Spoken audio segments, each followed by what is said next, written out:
O áudio que vocês vão ouvir agora é parte do podcast Xadrez Herbal. Caso vocês queiram ouvir mais sobre esse assunto e outros temas de política internacional, é só ir em xadrezherbal.com.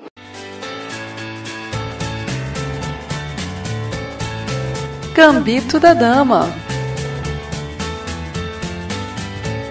Oi pessoal, tudo bem?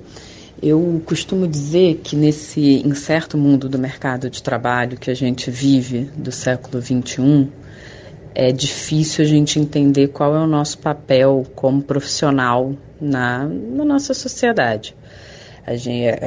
O fato das inovações tecnológicas, da inteligência artificial, faz com que a gente tenha muito receio sobre como que a gente vai se encaixar numa visão de mundo que a gente ainda olha um pouco para o retrovisor, bem especializado, onde as pessoas têm papéis muito, muito pré-definidos.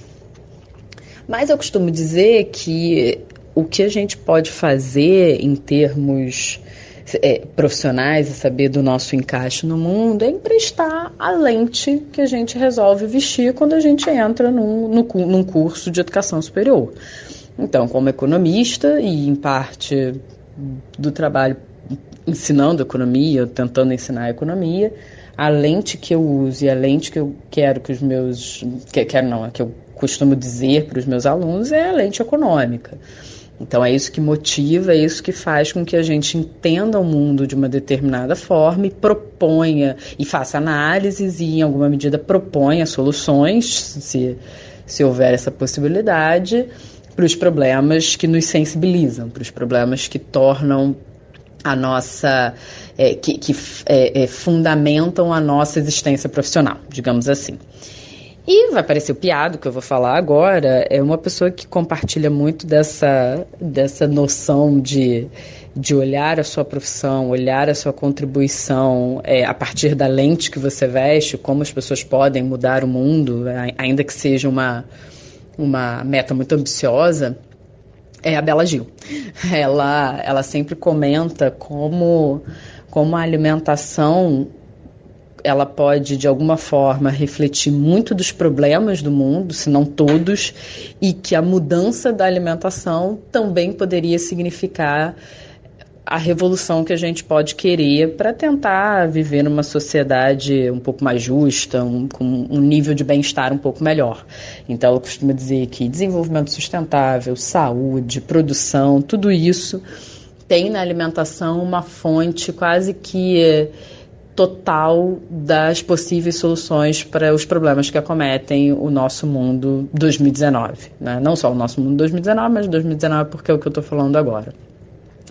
E aí eu sou uma viciada em doce, assim, um horror, mas apesar desse vício horroroso, eu adoro pensar em alimentação saudável, tentar estudar um pouco de como preparar comida, enfim, tenho situações pessoais que fazem com que isso seja não só um gosto, mas uma necessidade. E como eu adoro pensar dessa forma, eu me interessei sobre esse tema e achei que seria interessante trazer isso para vocês. Então, por exemplo, quando a gente olha, essa semana saiu que a gente melhorou no ranking de citação científica no Brasil, ainda que representemos muito pouco da produção científica global, se a gente colocar em termos de pesquisadores, talvez seja ainda menor, em que pese você ter uma concentração muito grande dos países onde a citação é maior. Mas em alguma dessas pesquisas, dois médicos da Universidade de Pelotas fizeram uma avaliação sobre a mortalidade infantil. E toda vez que a gente olha qualquer análise sobre mortalidade infantil, desenvolvimento infantil, a alimentação está intrinsecamente relacionada. Então, até na ciência a gente pode pensar como uma fonte de estudo e uma fonte de proposição. Você promover aleitamento materno custa muito perto de zero e é uma fonte de alimentação saudável inequívoca para as crianças e que, inclusive, moldam em alguma medida, o sistema, não moldam, é irresponsabilidade de falar isso, mas auxiliam no sistema imunológico das crianças. Então, você tem uma sinergia muito significativa.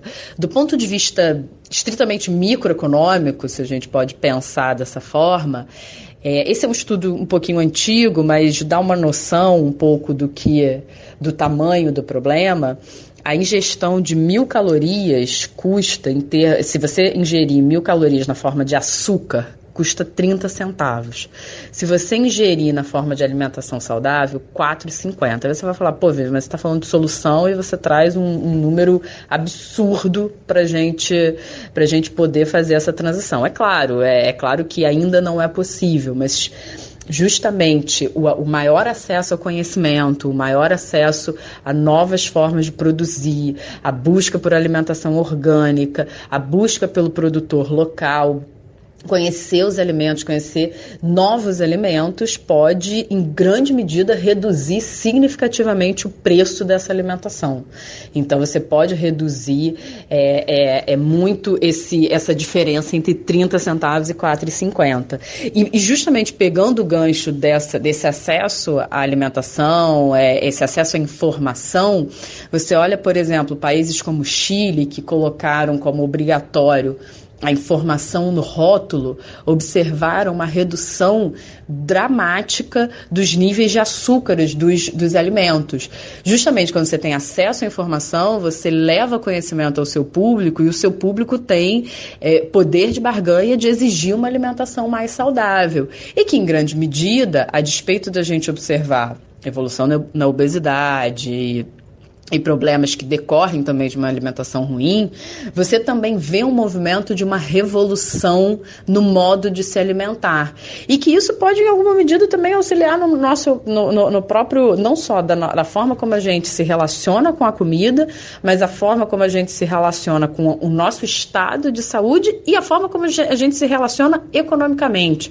Se eu incentivo a produção local, se eu busco alimentação saudável, eu vou ter reduções de custos muito significativas em termos de saúde. E isso é particularmente necessário em países, não só como o Brasil, que ainda coexistem problemas de país jovem com país idoso, diminuindo a cada ano que passa, mas nos países mais desenvolvidos, a incidência de mortalidade em grande medida por doenças não transmissíveis, incluindo doenças cardiovasculares, doenças respiratórias.